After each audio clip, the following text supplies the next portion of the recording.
Good morning, everyone. We're just letting some people in, and we're going to begin the program shortly.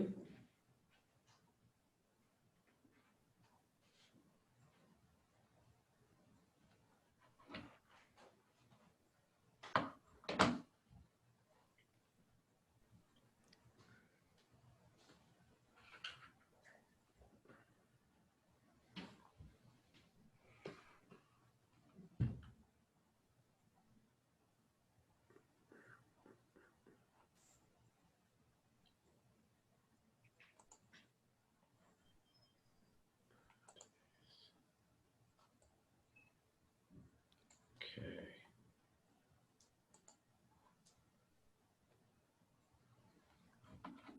So good morning, everyone, and welcome to the executive program, Habits to Foster Peak Performance with Coach Dana. We're really excited about this program, and it's also the program that kicks off day 2 of the trade show. So you will see a link sent later where you can just log right in and walk the trade show floor. Before we begin, I do want to thank some of our major sponsors: Suffolk County IDA, B&B Bank, PSEG Long Island, People's Alliance Federal Credit Union, Newsday, LIBN, H2M, and Event King. So I do want to thank them for being pavilion heads and major sponsors of the trade show and this program. So without further ado, let's begin this wonderful program, because I've seen Coach before and I'm excited to see him again. So I'm going to introduce the CEO and president of the HIA-LI, Terry Alisi Misselli. Thanks so much, Anthony, and good morning, everyone. Hope you're staying healthy and no doubt Long Island strong.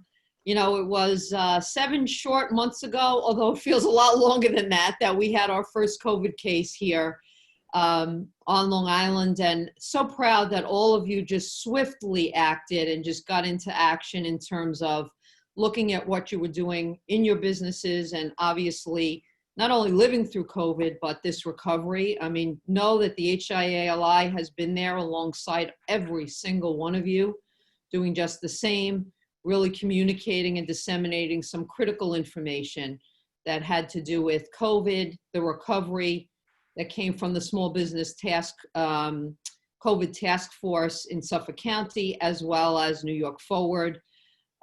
You know, so proud of, again, what you have done as our members. Many of you have repurposed your manufacturing plants to provide personal protection equipment. Many of you have given guidance to members about how to get stimulus funds, how to use stimulus funds.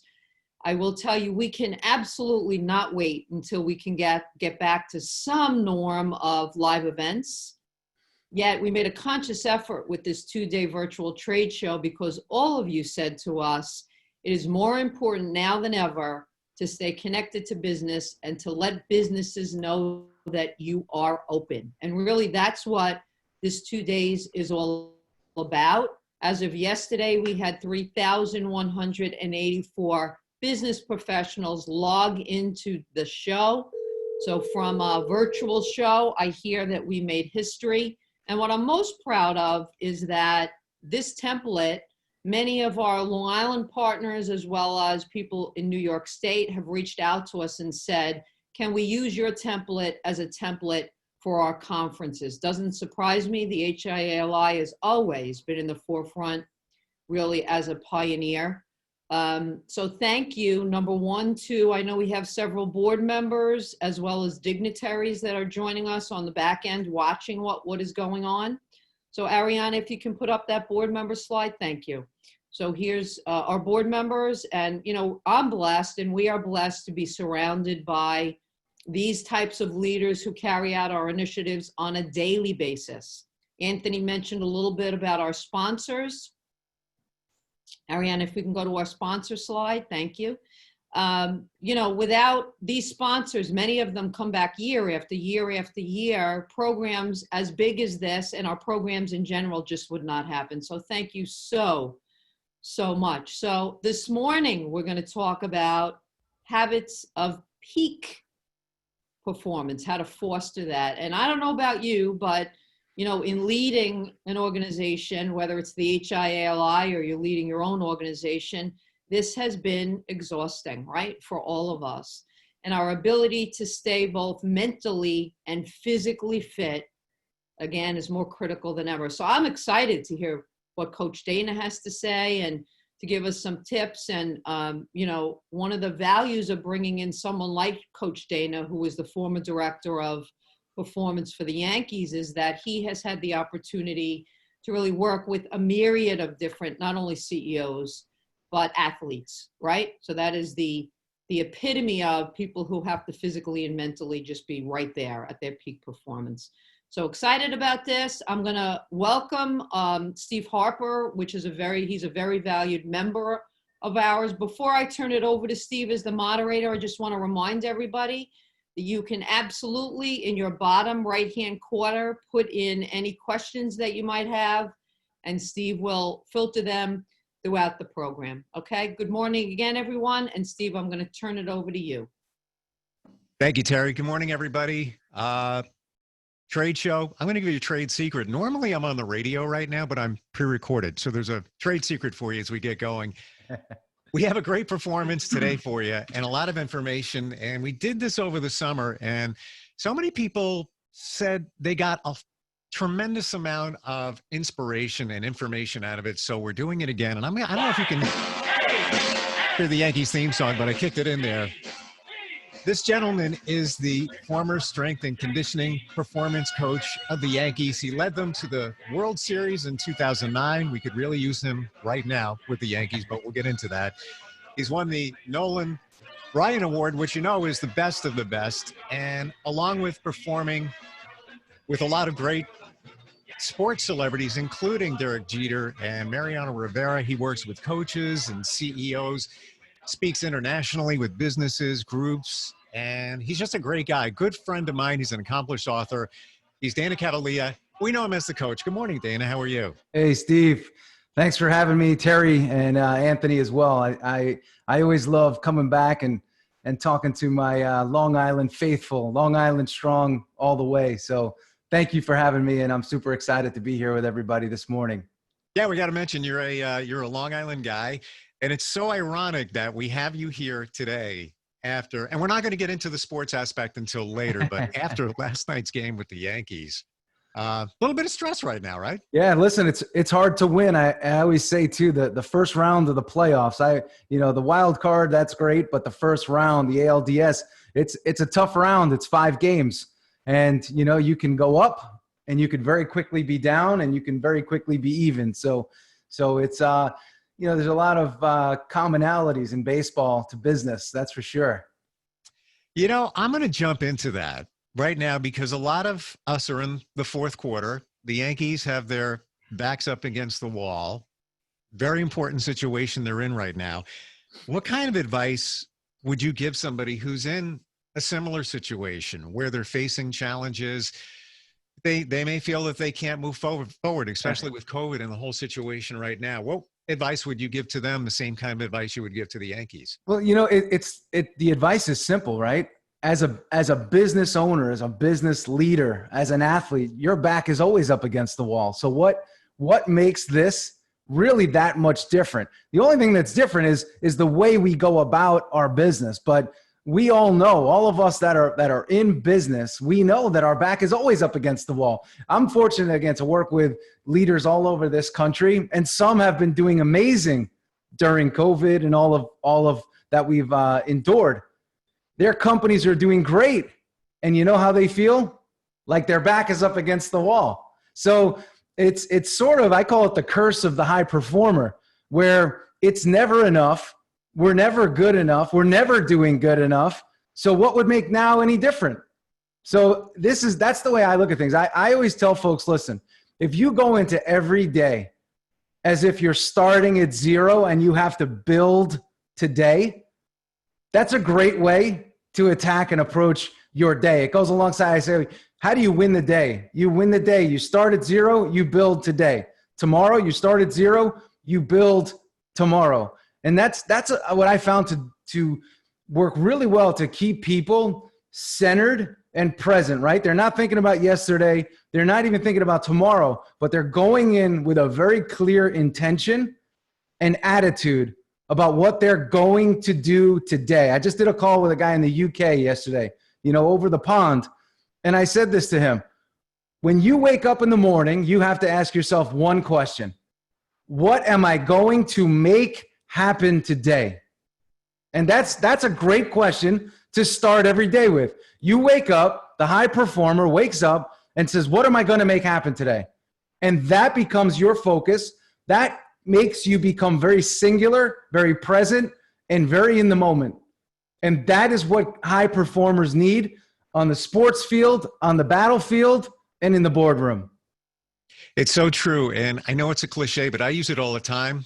A new day for me, I call it the clean slate. We got a clean slate. We're starting fresh. It's a new beginning. Let's talk about your background and your experience working with the big leagues and how you even got involved with the Yankees, because I find it to be a phenomenal story.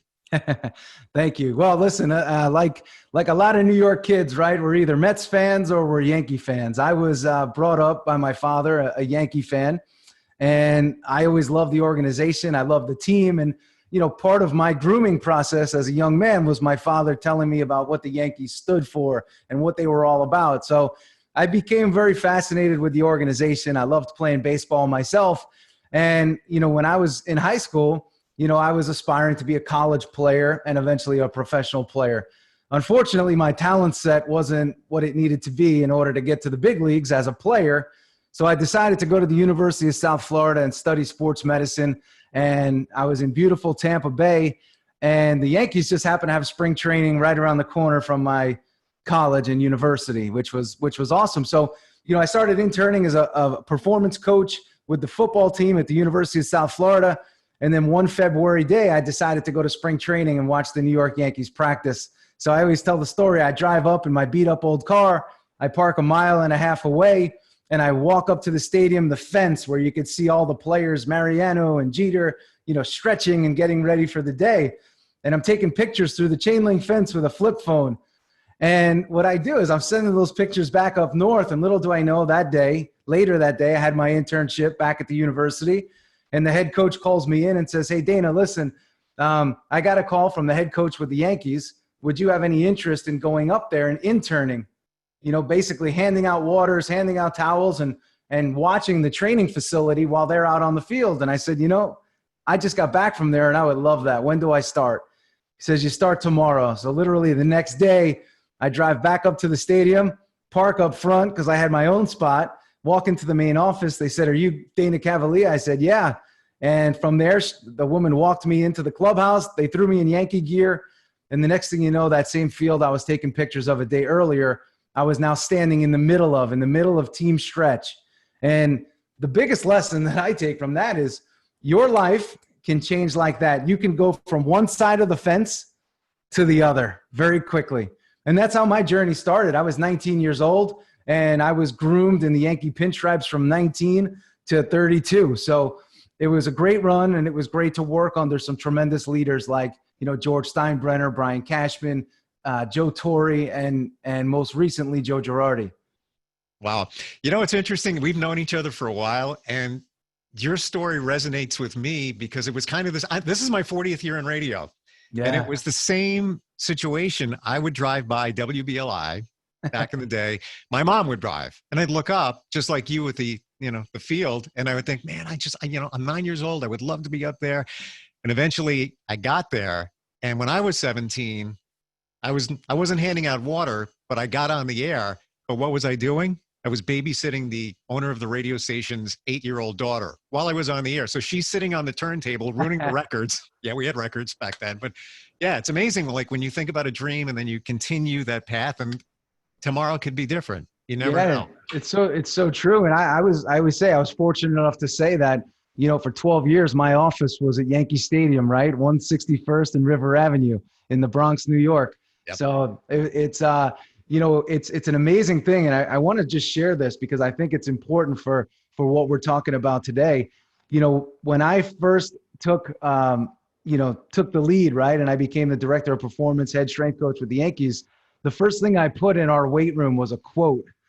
And the quote said, get comfortable with the uncomfortable. And that quote is still up in the Yankee training facility today. And I just put it there because there was not one day that I showed up at my office that I was comfortable. And, so many of us we seek comfort and we seek solid ground, or we're seeking to get to the top and where it plateaus and where we can take a breath. But I always say, and I know there are a lot of folks here who are obviously business owners, business leaders, and executives. You don't get to the top. The top keeps getting taller. And that's what I find. And if you erase the thought process that there's a destination that you're going to, or there's a peak, just erase that and realize that every day is a climb. And this time is no different. So when you realize that and you come to terms with that, you just approach every day playing offense or being on the attack, like I like to say. And that brings us back to, what am I going to make happen today? So comfort doesn't exist. And I got to say, I really appreciate the organization that I grew up in, because, they never made it comfortable. You never felt safe. You never felt secure in your job. And you know what that did? It made every one of us better. It made us hungry. Did it make us a little paranoid at times? Absolutely.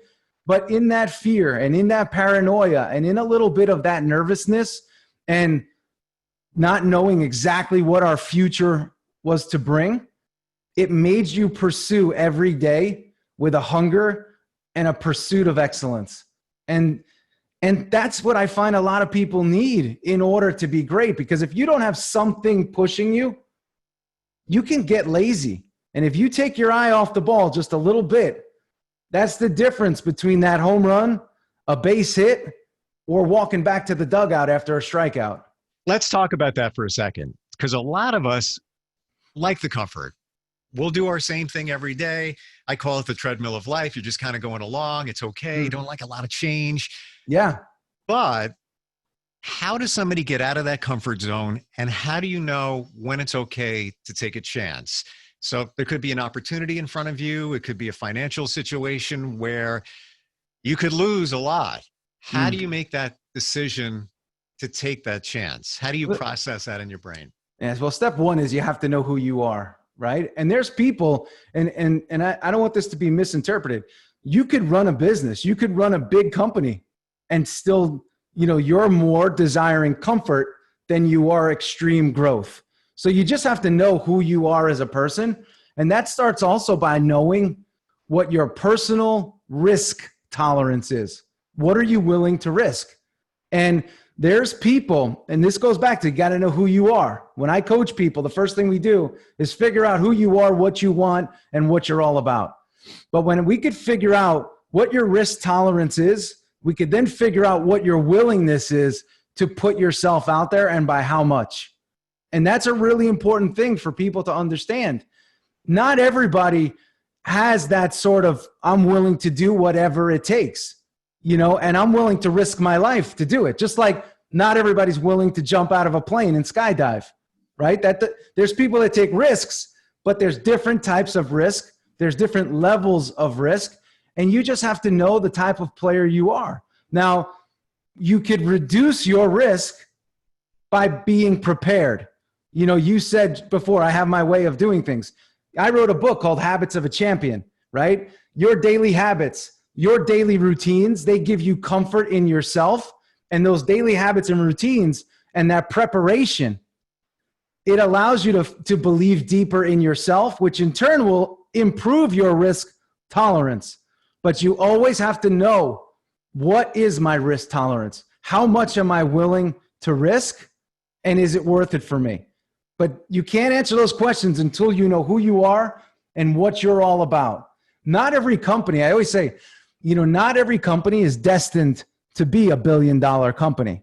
Not every company is destined to be $100 million company. Not every person needs $100 million for survival. But there are personality types, and this is where you have to know who you are, that thrive on that sort of risk. Putting it all out there, putting it all on black is what buys them into the game. You have to know what buys you into the game. For you, it may be, hey, I love having my show. And that does it for me. You got to know what does it for you. That's the key. Are you a believer in the phrase "go with your gut"? Oh, 100%. I believe that gut and intuition, it's an amazing, those are two amazing gifts. And when you can quiet the external noise enough and limit the external distractions enough, you could feel your intuition and you could feel that gut instinct that we all have. And this is what I'm going to say too, because I know Terry mentioned this about just the times that we're in. Some of you right now may feel very skittish and nervous because you don't feel that gut and you don't feel that intuition the way you once did, because maybe you're not out with people and you're an extrovert and you get that source going and you get that intuition flowing when you're around the energy of others. So it's really important that you do your best to know what makes your gut instinct and intuition strongest and what you have to do to bring that to life. And I find this, Steve, for most people, they got too much going on. They got too many screens on at one time. They're doing too many things at one time. They have multiple conversations going on with others and within their own head. And when you pack all that noise and all that input in, I always say it's very hard to sit in the box and hit a 98-mile-an-hour fastball with movement. The same is true in business, and the same is true as it relates to your intuition and your gut. I want to welcome everybody, and especially if you just dropped in, the HIA-LI breakout session. We're talking with Dana Cavalea. Dana is the former strength and conditioning and performance coach of the Yankees, led them to the World Series in 2009, helps thousands of people all year long improve their performance and be at their peak. And that's what we're talking about today. Dana, if you're a CEO, and tell me what you're hearing right now, what are CEOs struggling with 7 months into COVID right now? What is the biggest thing on their mind?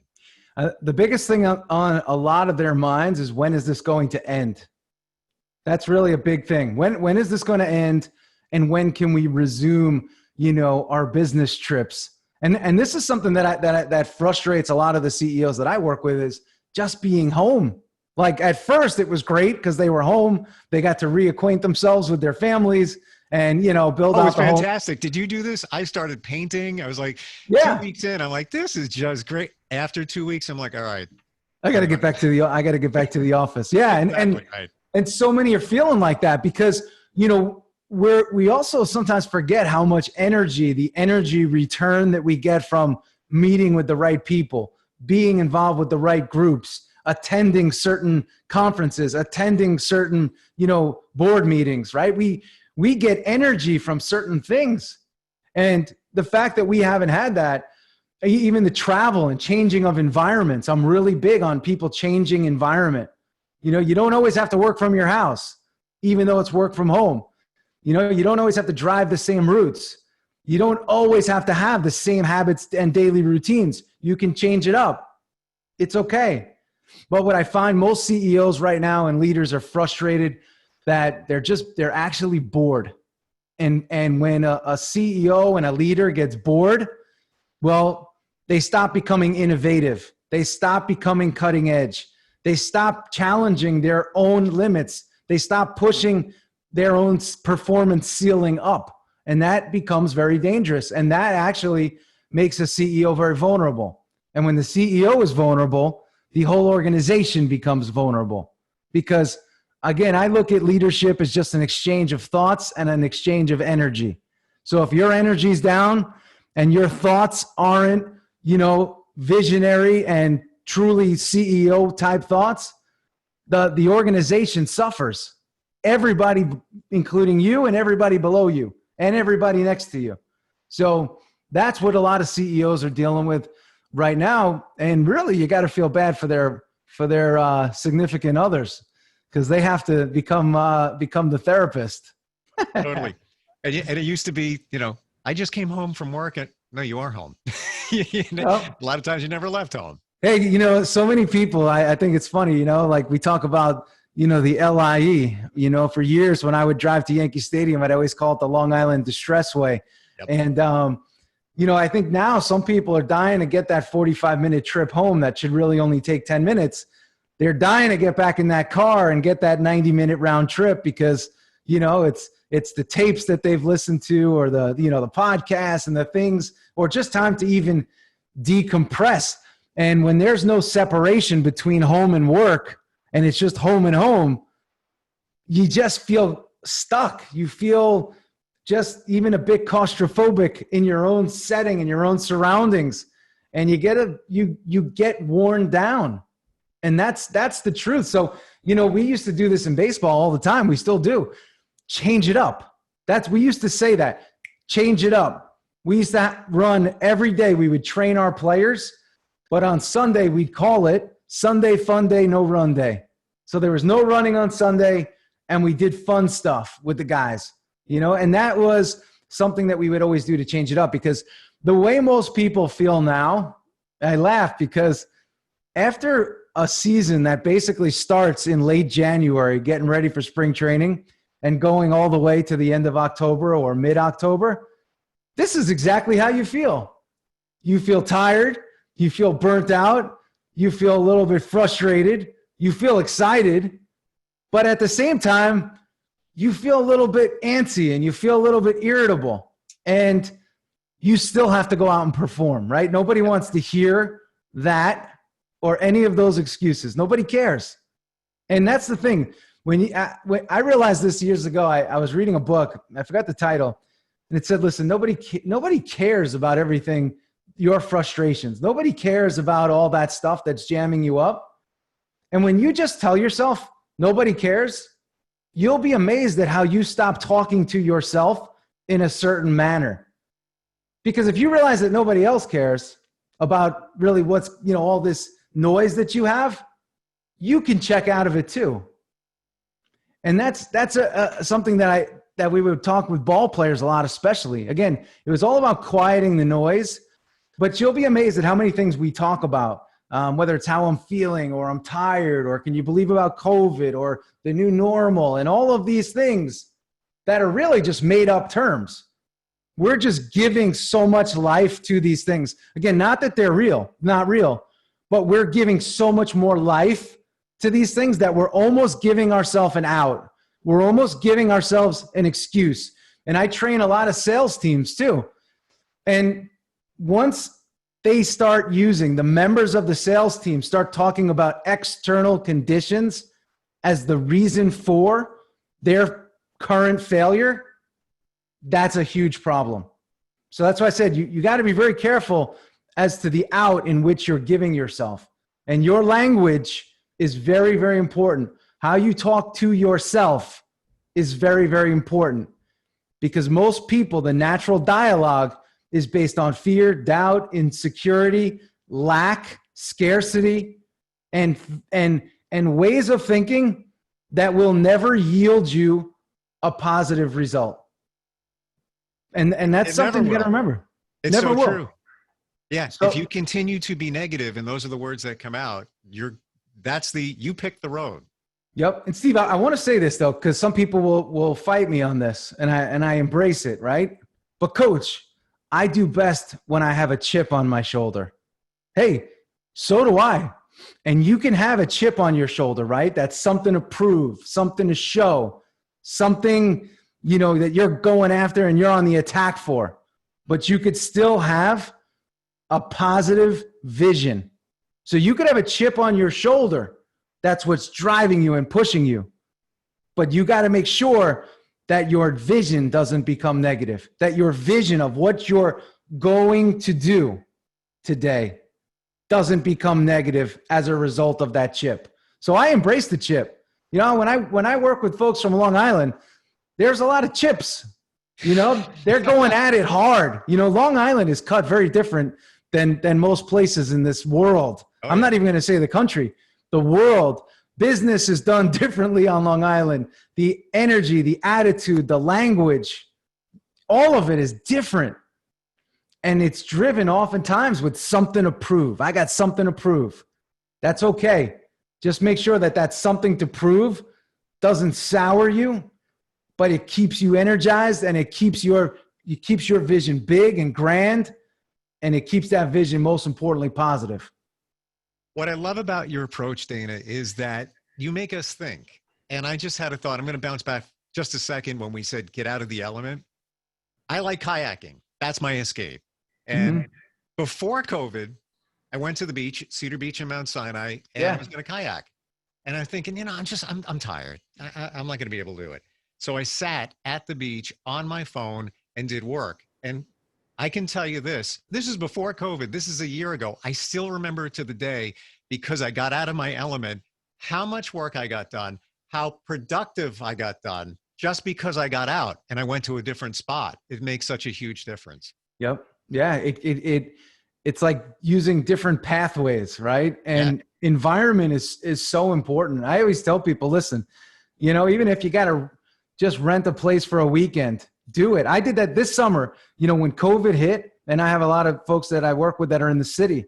I said, listen, you got to get out of the city and transplant yourself into a new environment, whether it's the Hamptons, whether it's Montauk, whether it's upstate, whatever it needs to be. But you have to get out of your current environment because you have associations with that current environment. You have emotions that are connected to that current environment. Change your environment and you'll be amazed at how you change. So you've coached some of the best, Derek Jeter, Mariano Rivera. What are some of the things that accomplished players and business people like that, what are some of the things that they struggle with? The biggest thing that they struggle with is actually oftentimes the day-to-day monotony and also too what they're missing. So it's because of their job and because of what they do for a living, there's a tremendous requirement of their time. There's a tremendous requirement of their attention. And there's a tremendous requirement of their energy. So that means they don't have a lot of time, attention, or energy to give to a lot of other things. And that over time could frustrate them. And it could also make them feel as if, they're doing something wrong or they're doing things incorrectly, perhaps. So time, attention, and energy is something that, we only have so much time, we only have so much attention span, and we only have so much energy. So we have to always be managing time, attention, and energy. And that's really what I would work on with players. And, when you talk about training, right? Physical training, we train our physical self for an energy return, not so much for a six pack or any of that. That's nice if it comes with it. We put them on dietary programs for an energy return. So that's what I spent most of my time doing with players, is helping them, to manage, time, attention, and energy. Because even you as a CEO, or you as a leader, or you as a radio host, you as a dad, you as a mom, you as a leader, right? Everybody's extracting from you. They want something from you. And listen, you're a high performer. So that's what comes with it. But you know what also has to come with it? You learning to manage your energy, your time, and your attention. And that is critical, because you will run out. And burnout is simply not having enough energy and not feeling like you have enough time and not having any focus or attention. That's it. That kind of plays into a question that we have. And by the way, you can ask a question using the button bar there. This is from Sandy. She says, people say I'm not the best at being organized. Can you give me some ideas on how to improve that? Yeah. A lot of people say that, right? So the first thing I say is, okay, number one, why are they saying that? And number two, why do you feel like you're disorganized? And what would being more organized yield for you? What's the yield on being more organized? That's actually, when I coach people, that's where I start. I ask them, why do you need to be more organized? I've been to some accountants' offices where there's piles of folders. They're totally disorganized to the eye of another person, but completely organized in their own mind and in their own way. Don't they call it organized chaos? Organized chaos, yeah. And I'm sure there's radio hosts, I'll call them old disc jockeys, that had records and stuff everywhere. If I'm just guessing, there had to be at least some, not you, but I'm sure that they had their way of doing it. So when it comes to organization, and I think it's really important that you ask yourself, is that the opinion of somebody else, or am I really disorganized? And if I feel like I'm disorganized, what is it that I feel this disorganization is costing me? Is it costing me financially? Is it costing me in terms of my energy? Again, what is the disorganization in my life costing me? And then what we do is we start to address how we can pull you back together. And disorganization, it's not necessarily like what you see as being disorganized. It's actually the result of you being disorganized as a person. Your head is disorganized, right? There's your way of thinking is just a bit scattered, right? So we have to get you to think a little bit differently about things, and you'll see your external environment start to become more organized. And then there's some people, again, if you have the resources or your career path actually requires you to be a little bit more artistic and scattered, and that's where your brilliance and your greatness comes from. And there's some entrepreneurs like that, not just artists or musicians. Then you have to find somebody to help keep you organized. And that's the delegation factor. So instead of saying, hey, I have to be organized, if that organization actually compromises some of the things that your disorganization makes you great or known for, it's not worth it to clean that up. We're better off hiring somebody or finding somebody or having an assistant to help us keep some things corralled. So it's not just a very topical, like, oh, well, stack your books, do it in alphabetical order, throw out papers that you're not using after 6 months or 7 years. It's so much more than that. And that's what I've always found. Like, that's what makes great coaches, is digging in on somebody and figuring out why they want what they say they want. I'm going to do something now that I've never done before. And, we've spoken a bunch of times. We've hung together. I've never done this. Okay. All right. There's always something that we feel that we want to improve from within. And you help a ton of people. By the way, a lot of the information that we're talking about is at your website, danacavalea.com. What's the one thing that you feel that you need to work on? I know for me right away, I am organized. I worry too much. So I'm the what if guy. Well, what if this or what if that? I gotta pull that back. You, Dana Cavalea, what's the one thing that you feel personally that you need to work on to improve? Yeah.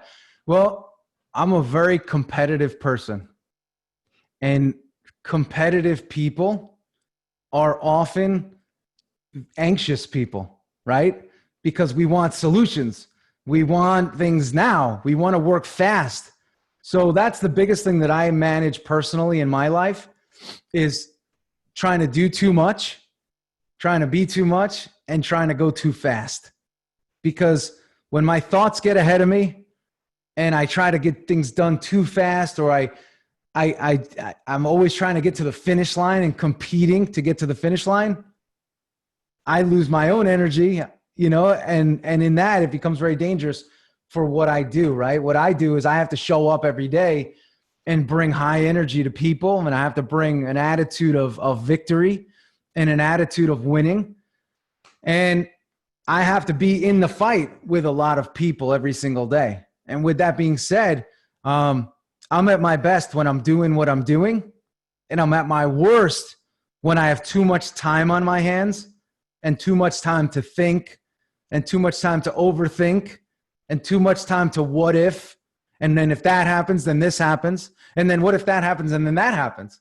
Because worry is really you trying to sort of take an advance on something that might happen or might not happen. But you're putting energy, you're putting emotion into something that may not even happen.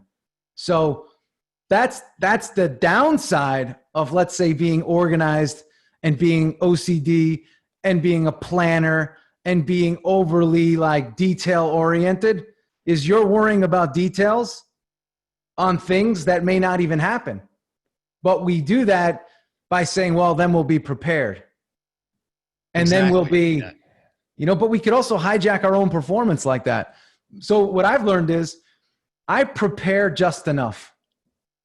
Because if I try to over prepare, like today, if we had a script and we were so like dialed in on the script, we'd lose some of the great things that may be said, or the interactions, or just the great Q&A that's going to happen.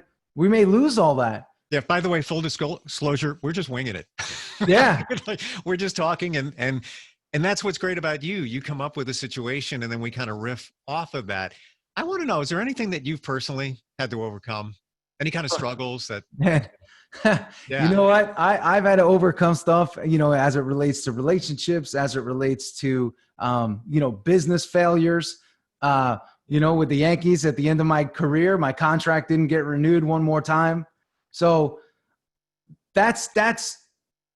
those are hardships that I've had to overcome. I mean, there's life, right? And in life, I always say, right, you're going to get let down in life. There's things in life that are going to happen. Some people say, well, it's going to happen for you. It happens to you. Things happen to you, right? You get hurt. You lose people. You get fired from jobs. You get divorced. You have people that, you trust burn you. You have people, that have been loyal to you for years steal from you. These are all things that happen. I work with a lot of business leaders. Those 6 things that I just mentioned, in some way, shape, or form, have happened to almost all of them. Maybe not a divorce, but at some point a relationship didn't work out. I had the divorce, by the way, so you can put that one down. So you know what I'm saying? So we're all experiencing life, and that's what life is. And the one thing I always say, there's a lot of motivational speakers out there and books and things like that. And the first thing I always say, and I didn't say it today, but I should have started with this. I'm a coach first and a speaker second. Like when I'm not doing this, I'm coaching people and working with companies and working on people, helping them deal with life. Because if you don't deal with life, you're not going to be great at business. It's impossible. Or it'll be very short-lived and very short-term. So, I've dealt with all different things. And in what I do as a coach, I've helped people deal with all of those different things and give them perspective on those things. But I'll tell you this, the greatest fail and the greatest disservice that anybody can do for another person is sort of make it as if this stuff, it just happens. But don't worry about it. Listen, life happens. That's life. And we're all participating in it, right? We're all participating in COVID. The biggest thing that I laughed at early in this whole COVID experience was all of these, internet marketers and such. I would see ads, how to deal with COVID, how to overcome COVID. And the first thing that went through my head was, have they been through this before? Because I haven't. I know you haven't. I mean, none of us have. So how do you have the expertise on dealing with this when you've never been through it? What COVID did was it put us all on an equal playing field for the first time in a very long time. We were all experiencing something new together. You're 100% right. It is the great equalizer. Absolutely. And you know what? When you get that, you realize you're not alone for the first time too. Some people, a lot of people, I got to say this, feel very alone. And in that feeling of alone, and it could be the CEO at the top that's by himself, the single parent, whatever it is, there's a lot of people out there that feel alone. And what I've always done is I feel like my job is to give people the support they need, because when you give people support and they build the right support around them, your self-confidence goes up, self-belief goes up, and self-confidence and self-belief, those are the prerequisites for success in anything that you do. When I go for a walk every day, and I tell myself every day, you got to believe in yourself. You have to believe in yourself. And I just pound that thought into my head.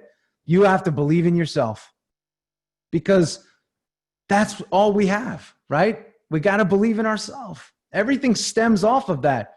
And Steve, if I'm around you and I know you believe in yourself, I feel that energy. I feel that. And you know what that does for me? makes me feel better about who I am.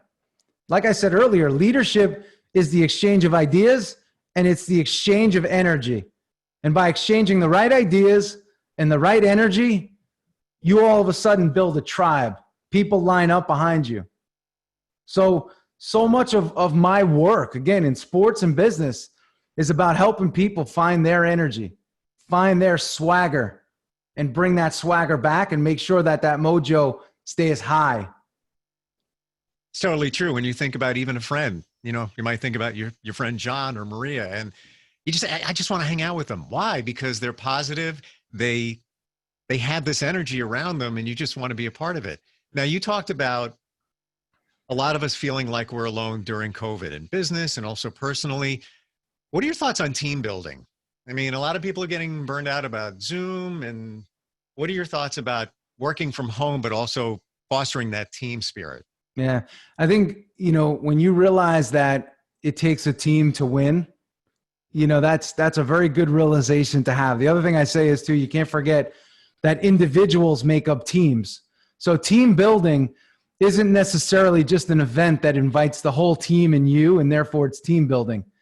You can build your team one-on-one. There's a lot of great teams where the manager, like Joe Torre was great at this. Hey, Dane, I want you to come in the office I want to talk to you. We'd close the door. We'd sit in the office, and he'd ask me about my family. He'd ask me about how everything's going. He'd ask me how I'm doing, right? I remember in July of, I want to say it was about 2007, Joe had a barbecue at his house up in Harrison, New York. And I just remember sitting out on a porch outside of his house, and it was me, and it was him, and it was our equipment manager, Robbie Kakuza, who'd been there for 25 years. And we just talked. That was it. That was the team building. It was an individualized way to build the team. But here's the thing. If I feel good, and you feel good, and Terry feels good, and Anthony feels good, how are we going to perform as a team? We're going to perform well. So I always tell the leader, listen, don't look at team building as like this event where you have to bring in some chainsaw juggling midget or somebody that's going to do something that's outrageous and blow fire and eat fire. Team building starts by building up the members of the team, because again, just doing this every day, I see how battered people are. There's people on your team that are dealing with so many different things. I'm working with a sales team right now in Canada, and it was a very innovative CEO, and she said, listen, I want to give my sales team support, but I want you to work with each one of them once per month for 30 minutes each. And the things that I'm learning about her sales team, I know things about her sales team that she doesn't know about her sales team. I know that one person's mother got diagnosed and is terminally ill. I know another guy whose wife left him in the middle of COVID and went back to, her home country.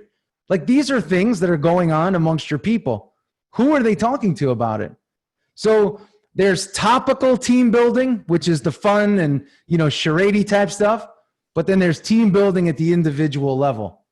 And I personally, I believe that's the strongest way. On the road, when we would travel, I would have breakfast with Andy Pettit every day on the road, because he needed that exchange daily, because he's a big thinker and he needs a lot of just pump and to feel good. He had conviction, but he just loved having somebody to talk to. That worked for him. So with each person on your team, you can build your team by building the team members as individuals. So don't look at it as this big event that has to have, a $50,000 budget, for a one-day affair.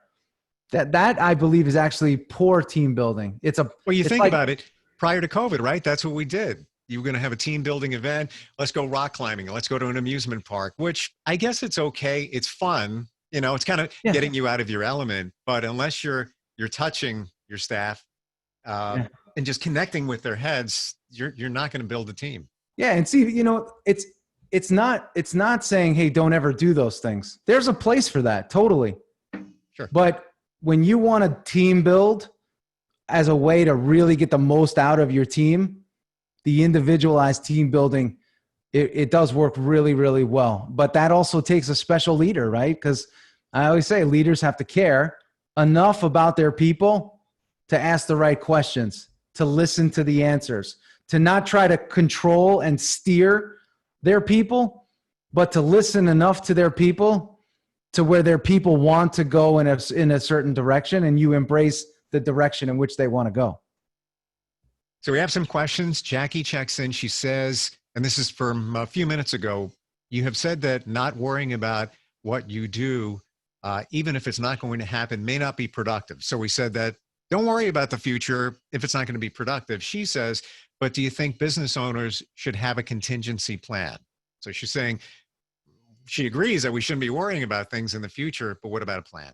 Yeah, I got plans all over. I got whiteboards all over my office. I have plans on top of plans. But you know what I found? Oftentimes those plans don't go exactly the way I drew them out anyway, right? Because when I need it, I take my gut, I take my intuition, and I take the planning process and make my best decision. So here's the thing that I want to say to that. Absolutely have your plans. Because sometimes too, drawing out these contingency plans, it gives you the feeling of, hey, I'm prepared. I'm ready. I planned. That does a lot for the security and to reduce the paranoia of the business owner, 100%. So don't not do it, but realize that those plans that you drew, they don't have to be done exactly as written. Don't be afraid to put your gut instincts and your intuition, into the plan when you have to call that audible and you have to call that change. Like, think about it like this. Let's go back to, our planning that we did for 2020 back in December, end of fourth quarter, at some point in the fourth quarter of 2019. We didn't know there was going to be COVID. We had no idea. So whatever plans we drew, they made us feel good to know that we had a plan, but they were pretty null and void for what we all experienced. But we got through what we experienced and are getting through the COVID experience because of a quick pivot, an instinctual way that we have about us as leaders. That's how we're getting through this. We're pivoting, we're planning, we're retargeting, and we're restructuring every day to get through this and keep ourselves, profitable and without the brackets on our bottom line. So that's the way I look at it. But planning, it eases the nerves of a lot of leaders as well. And I'm not saying it's bad, but just know that there's a contingency plan, and then there's the contingency plan, and then there's the plan that actually happens. The real plan. The number one thing I've heard, and along with radio, I have a marketing company, harpermarketing.com. The number one thing I've heard from our clients is, I wish I didn't worry as much as I did back in April, because everything kind of all came back together again, but it was freak mode back then, right? Yep, totally. I mean, it usually always does. I want to share this story. There's a gentleman that I work with. He oversees a big private equity group and hedge fund in Greenwich, Connecticut. They have over $12 billion under management. And the biggest thing that he came to me with, high stress. He says, how do I work on my stress? And I said, well, let's go through a little exercise. I want to go through step by step what would have to happen, for you to lose it all, because his biggest fear was losing it all. I said, let's go step by step as to what it would take for you to lose it all. And we went through this exercise, and by the end of it, he realized how virtually impossible it would be for him to be moving back to his parents' house. I think you hit on something that all of us have thought about during COVID, that you had that feeling like, oh my gosh, I've lost this. That account went away. Have a problem. I can't pay that employee. And then you start whittling through back to the beginning. Like I could be back at mom's house. Yeah. So true. Yeah. And that's our biggest fear, eating mom's meatloaf. No, but in all seriousness, when you can sort of put a line between you and your emotions and even you and sometimes your thoughts and your emotions, and you get yourself to the place where you can just say, you're a consultant on your own life and your own business. You say, hey, for that to happen, some crazy things would have to happen. But we can actually make things happen by continuing to think about how bad this is and what the worst case is and this, that, and the other thing. So really, you should always focus on forward. Just focus on where it is you want to go and what it is you want to do and what it is that you've committed to doing for yourself and for your family. And if you always go back to that, you'll be all right. You asked me earlier about some of my hardships. I opened up, a training brand. I wanted to take what we do with our pro athletes and bring it to the folks on Long Island and up in Westchester. So I built out 5 facilities. First one was doing great. Second one was doing great. Third one was doing okay. Fourth one was doing a little bit worse than the third one. And then the second one started to suck wind. And then the first one, which was paying for all of them, started to suck wind. So I said, oh my gosh, what am I going to do? And one of my clients said this to me. He says, what do you mean, what are you going to do? You're going to close them all. And I said, well, what about this? And what about that? And he goes, no, you're going to close them all. And that's what I did. I closed them all. And after that, it was that thought. I never had that thought before because I was so caught in what if and what if and what if and the leases and the that and the this and the that. But I'm telling you, we can all get out of things in our life, but we all have to be open enough to hear the advice of others, number one, but also to trust our own instincts and say, you know what, that is good. I can do that. And not get so jammed up in like you said earlier, all the what ifs. Listen, we don't know what's going to happen tomorrow, but what we do know is what we can do today. And that's really, I know it sounds very cliche and very, John Maxwell leadership style, but you have to just understand that that's the truth. So nothing's permanent. We're going to work through what's in front of us, but just take the daily action steps and ask yourself, hey, what am I going to make happen today? This is, I keep this on my desk because I hold it up to people when I coach them. Stay positive, work hard, make it happen. There you go. It's pretty simple. I'll bet you that during that time where you started that business, and if I remember correctly, it was shortly after you left the Yankees, I'll bet the number one thing, aside from the lease and the payments and everything else, was the fear of failure. Oh my gosh. Oh, totally. I went from here and now I'm going to there and now I have the fear of failure.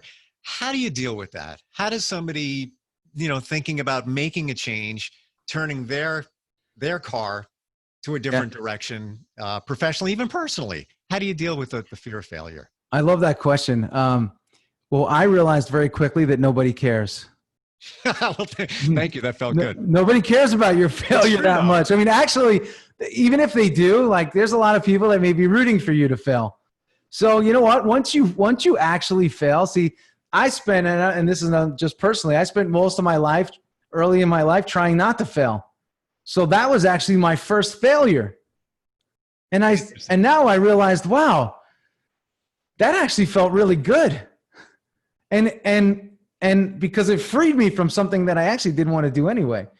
I was doing it because I thought I should and it was the right thing to do. And it was all BS. It was garbage that I was feeding myself. But once you fail, I was sitting with Mariano Rivera, probably a year and a half ago now. I was building a gym in his house and we were waiting for the movers to come and move the equipment in. And we were sitting on 2 chairs in his living room. And he said, here's the thing you got to know. You can't succeed without failure. And if you're afraid to fail, you'll never succeed. So you should always play to win, but never play not to fail. And that is something that so many of us, if you think about our day-to-day actions, activities, behavior sets, it's wait, am I doing this to actually go out and win? Or am I doing this to not look bad and not fail? What is your stance, right? So many business leaders, and this is the one thing when I'll go back to planning, right? Are you planning in an offensive state and an offensive posture, or are you planning as a defensive measure? And that's what you really got to ask yourself. Am I playing offense or am I playing defense? And I got to tell you, so many people say they want to grow and they want to build, but they have their foot on the brake. The e-brake is pulled up and they're jamming on the gas and they're wondering why they're burning out and they're not going where they want to go. Take the e-brake off, get your foot off the brake and step on the gas and go. And that's something you have to remember. Don't be afraid to dig in and don't be afraid to fail. Fail is going to happen. And there's going to be people that say, hey, Steve, man, that failure, there'll be people that remind you of it, but it doesn't matter what they think. And when you realize it doesn't matter what they think anyway, you're a winner. That's the greatest gift that one can give to themselves.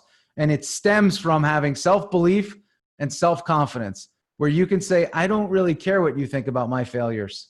I'm more focused on my wins.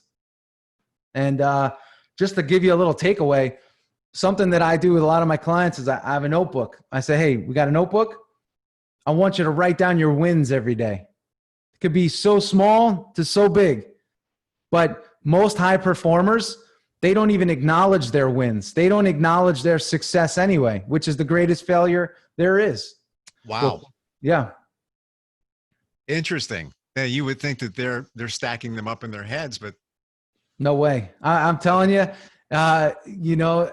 having done this for such a long time, there's a lot of insecurity. We all have it to different degrees, but the biggest thing is with high performers, they're always chasing their next victory, but they haven't acknowledged any of the previous victories. One thing, I was working with somebody yesterday and I said to them this, I said, hey, 10 years ago, if I told you you were going to be where you are right now, would you believe it? He said, no way. I'd never believe that. I said, well, how do you feel? You did it. Because I feel like I have a lot more work to do. I said, well, in 10 years, when we talk again, you'll feel the same way, which means that you don't recognize anything that you've done. You don't recognize any of your growth. You don't recognize anything that you've done to date. And people will say, well, coach, it doesn't matter. You can't pay the mortgage on yesterday's, bill, on yesterday's payout. But ultimately you pay yourself. You're paying yourself by building your own confidence and building your self-belief by saying, hey, look what I did and look what I'm going to do. Yep. Look what I did. Look what I'm going to do. It's and you two play words. that game. You're caught up. And I said it before, the treadmill of life. You're on that treadmill, and now that treadmill, you see it's going even faster with COVID, and you're not even thinking about it, and you're moving forward, and you don't even take that time to acknowledge yourself. Look where I am. Look what I did. Even the last 3 months, things weren't that great. Maybe 3 months ago, 4 months ago, but we're here now, and I made a little bit of progress. So give yourself some credit for that.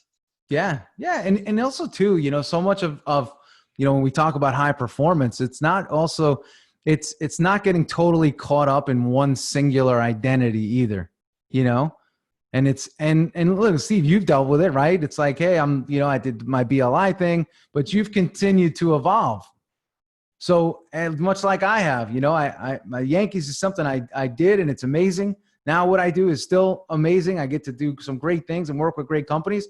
But if I held on to just one singular identity, I'd be depressed. I wouldn't have been able to help thousands of people since. So we always have to be moving forward, recognizing our accomplishments, but also moving forward towards where it is that we want to go and where it is that we're capable of going. And there's something I wanted to talk about today. I know we're getting deep in the game here, but I believe that we all have what I call a performance gap. And the gap is simply the space between where I am and where I want to be. That's the gap. A great attitude to have every day is, hey, I'm going to show up to close my gap today. But you got to know where your gap lies. For some people, it's in the fact that, hey, I don't recognize anything that I've done as good. Well, the gap is I'm going to recognize what I do as good. So when you don't recognize and then you start recognizing, you closed that gap. For some people, they have 15 extra pounds that's been sitting around their waistline for 20 years. They never closed the gap, yet their mind is always focused on that because the mind always focuses on your weakest links. It always focuses on your vulnerabilities. It's Why like, is it? Can I ask you, and I agree with you 1,000,000,000%. And they even say that when you think back to your earliest memory as a child, it's a negative memory. Why are we programmed to do that? It's a good question. I don't know the exact the exact answer, but I think it has to do with, again, we find comfort in our insecurities too. It gives us something to almost sympathize with ourselves about, you know, and it's like change, right? We all have friends like this. We may even be like this at times, or about certain things in our lives where it's like, you know, I got to change this, or I want to do this. And you just keep talking about it, but you never actually do it. And that, for me, is the most costly thing for anybody, a business leader, a CEO, just anybody. If there's something that you want to change, right? Or something that you want to do, stop talking about it and just go do it. But I find that if you actually achieve and do what it is you say you're going to do, some people are so worried about, what if I do what I've been saying I want to do and it sucks? Well, then, you know, I'd be so let down. I'd be so disappointed. But there's nothing worse than just talking about something and just keeping it with you day to day. It's like, go accomplish it and go do it. But I think that goes along with people, right? There's the talkers and there's the doers. And I do find that there's some people that they have these blind spots and they have these weak links, and they actually find comfort in almost feeling bad for themselves about that. And they carry it with them. They actually, in a sick way, enjoy knowing that they have to work on that, or they have to do that. You know? Now, you've coached a lot of top level CEOs, of course, sports celebrities. What's the number one surprising thing that ultra successful people do differently? Well, the one thing that I find that's super, I guess, common between them is that they're very boring.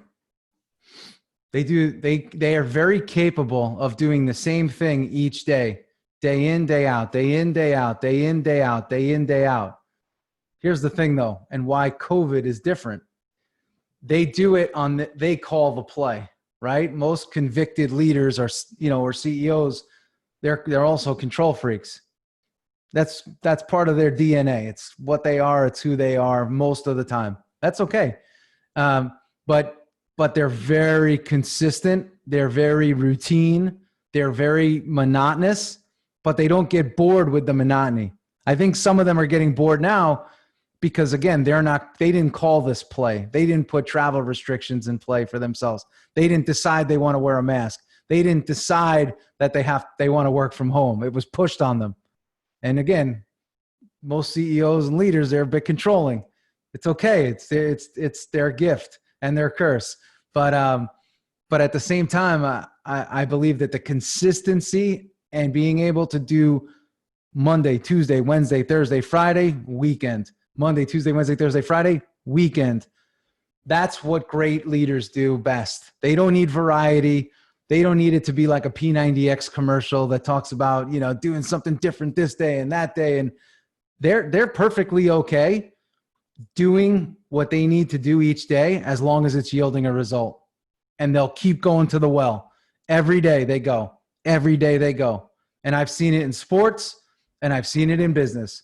If you show me a successful player, I'll show you somebody that has a routine that's probably very boring, very monotonous, but yields a lot of fruit for them. And most importantly, it gives them a sense of security, and it gives them a sense of stability in a very unstable environment like business, sports, and even, the day-to-day world.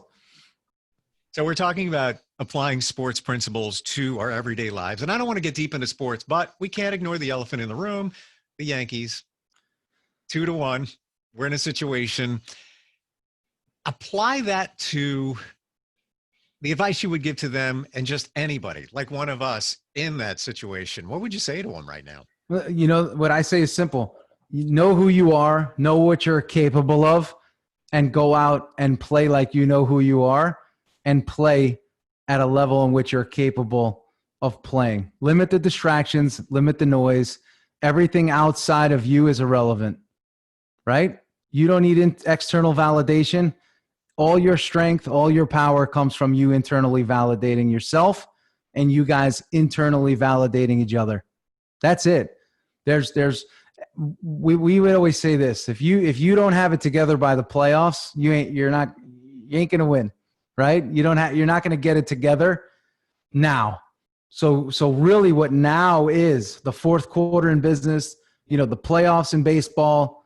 It's you finally trusting who you are and what you're capable of, and leaving it all out there. Give it everything you got, but stay within yourself. But give it all that you have. And right now, I want to say we have 85 days left in this year. And you have 85 days to give it all you got. You got 85 days to leave it all out there. You have 85 days to internally validate yourself. You have 85 days to win. And I'm a big believer in talking about winning. I'm a big believer in bringing winning sports culture and attitude to business. I'm a big believer in running your shop like a sports team, letting your people know every time you get the opportunity what they're capable of, what they can do, and what they're going to do. And most importantly, what they're going to make happen today. So I got a question here from Jeff. He says, I used to network a lot. It was very beneficial for my business. Can't do that now, obviously. How can I keep moving forward? You can still network, right? I was talking to a sales guy about this yesterday. He was saying, hey, the reason I'm not doing well right now is because I can't get out there and I can't meet people and I can't do this. And I said, well, what can you do? Yeah, I said, you told me what you can't do. And really what you're telling me is you can't do it in the way in which you did it. I'm saying, what can you do? And what's the new way to do what you want to do? So I would tell Jeff the same thing. Jeff, listen, you can't network the way you used to network, right? But there's still ways to network. Something that I've done myself, and it's been great. I've been hosting, I call it the Champions Webinar Series, and I've been hosting my own webinars once, about twice a month, sometimes 3 times a month. And I invite people. I go on LinkedIn. I email people I know. I said, hey, I'd love for you to join me. And I use it as a webinar to teach people. I put a slide deck together and people give me 30 minutes of their time. And I can't tell you how many people write in afterwards and say, hey, coach, thank you so much for doing that. You made my day today. I needed that today. So there's I didn't do this prior to the situation that we're dealing with. I started a show called the Becoming a Champion Show where I invite celebrities, athletes, people that are just in business that are doing great things. Started a show. I couldn't get out there, couldn't travel. I had to do it differently. So Jeff, you can network. You just have to ask yourself, what can I do? How can I network differently? And that's that whole, we talk so much and there's seminars on thinking outside the box. We have to think outside of our own box. So I can't network. My question is, what can you do to network? And how can you do it differently? And that's what the great thing about this time period, Steve, is this. People are going to allow you to try things now without judgment. They're going to allow you to fumble on, I never did Zoom before. I never did this before. So this is an amazing time period. And I'm not just speaking Pollyanna BS here. I'm saying to you, listen, take a gamble on yourself, man. Try something different. Maybe there's a better way of networking out there that you don't even know of yet. But the only way you're going to find it is try. It's so true. And you think about prior to COVID, when you were watching the news and they Skype somebody in and the video, wasn't that great? It was somebody's phone and you would look at it and say, oh God, look at that video. It's horrible. Look at that. How can I put that on? Now it's like, okay, somebody's Skyping in. It's all good. No problem. Yeah. Yep. So people aren't going to judge you.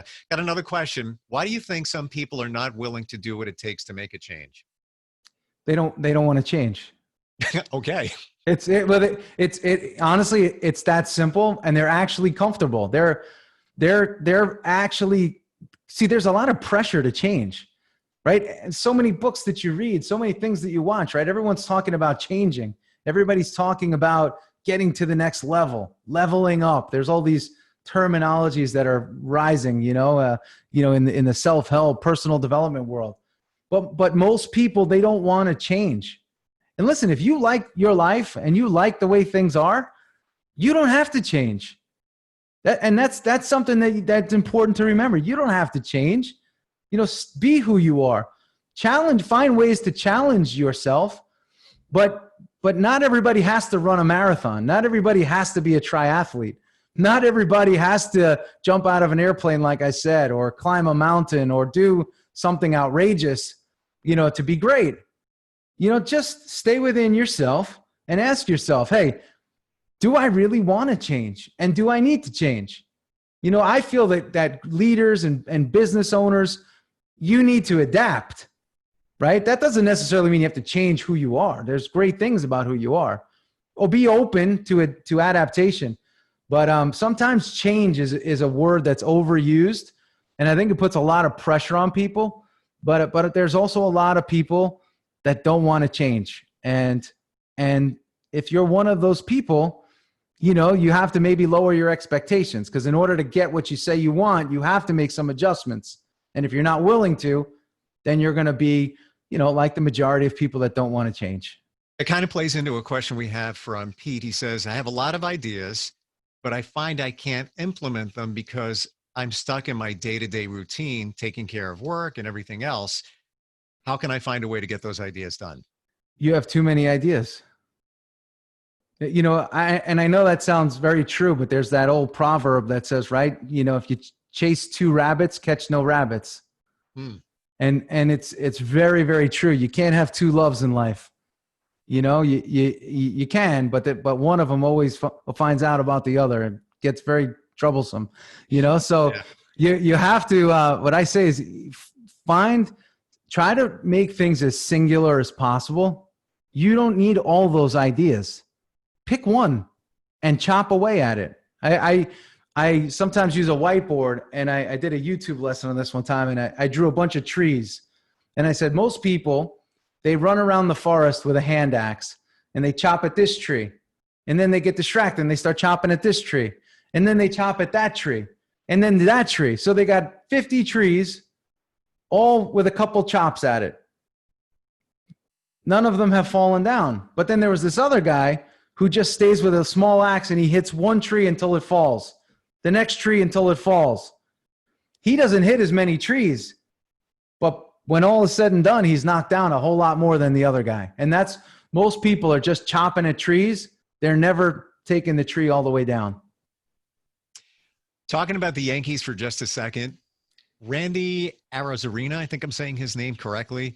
He's with the Rays, kind of the new guy in town. He's doing fantastic. Had a pair of homers. I believe it was in last night's game. Didn't watch the entire thing. So it was painful. Me neither. He started out with 2 singles, though. So here's a guy. He's basically the new guy in town, and he's looking real good. And we've all been in that situation, and we will continue to be in that situation as the new person when we try different things and put ourselves out there. What advice would you have for him or somebody else in that situation? Yeah, you're never going to be perfect. So at the end of the day, realize that there's always a learning curve. And, Mike Mussina was one of our old pitchers. He used to say this: you are what you are. So whenever you see a player, right, that comes into the league and they're explosive, when you look at their minor league stats, usually they're not that sort of player, but they're feeling a little bit magic right now of magic. And it's great that the manager keeps playing them, because you always play your hot hand. That's what you do in sports. But you realize that probably isn't going to last forever, and he'll go back to being who he is. But while he's playing that hot hand, you play it. But for the average person, like the majority, we'll say, not average person, but the majority of people, whenever they're starting something new, they're going to start slow. You may catch some early magic, or you may catch, a bit of a flywheel, but know that you're oftentimes going to hit some resistance early.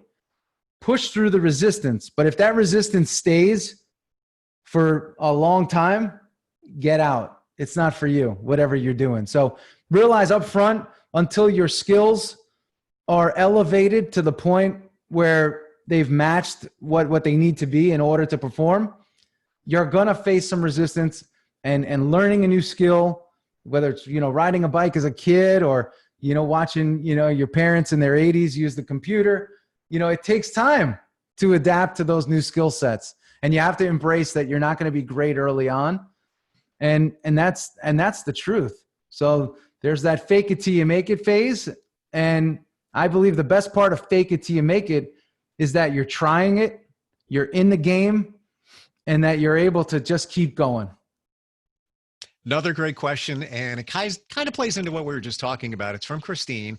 She says, can you comment or advise on career pivoting and how to build self-confidence when you feel like you're going into a world where you have no direct experience in? Well, here's sort of how I look at it, Christine, is, we've all been there, right? Whether it's your first day at the radio station or your first day on the field at Yankee Stadium, we're all going to have our first days. We're all going to have our first times at different things. So you just go at it with your passion and your enthusiasm, and you'll be amazed at how passion and enthusiasm for a craft, for a career, for a new position, it sort of overrides the skills that you may not have yet. You're going to get the skills. You're going to acquire the skills, especially if you're passionate and enthusiastic about what it is that you're doing. So, Steve, I know you can agree to this, and I know I could say this too. When I was first starting, and I'm sure when you were first starting, we're nowhere near as good as we are now. But we're good at what we do now because we kept showing up, and we always try to keep pushing ourselves to be that much better. Yep. And also too, you'll realize that you may have a talent for this new gig that you're looking to get involved with, and that'll accelerate you even more. But don't sit on the sidelines, jump in, make the mistakes. Don't fear failure. Failure and success, they're buddies. They ride together. And be enthusiastic about the opportunity that you have. And I'm going to share something here that I've found when you're going at it. Christine, anybody, smile along the way. I know it sounds kind of rhetorical, but it makes such a big difference in what you present. And even when you're talking with somebody on the phone, smile, it comes through. Absolutely. So we've got a lot of great questions. I think we're just about out of time. Is there any final thoughts that you have for anybody right now, Dana? Listen, I appreciate all the questions. If you guys want to reach out to me direct, I'm happy to help you. Steve told you my website, danacavalea.com. So any questions that you have direct, I enjoy the interaction and helping you personally with your journey as you're moving through your process. But the takeaway today, stay positive, work hard, make it happen. And remember that your self-belief is everything. And when you combine self-belief with passion and enthusiasm and a knowingness that you're willing to do whatever it takes to win, winning often comes. Love it. And have goals. And I got to tell you, Dana, one of my goals is getting one of those Dana Cavalea t-shirts. Those are awesome. I'm on it, Steve. All right. Thank you, everybody, for joining us today and for also being a member of the HIA-LI. And we'll talk to you soon. By the way, I do believe today's webinar will be available in its entirety at another time. Yes, it's being recorded. Absolutely.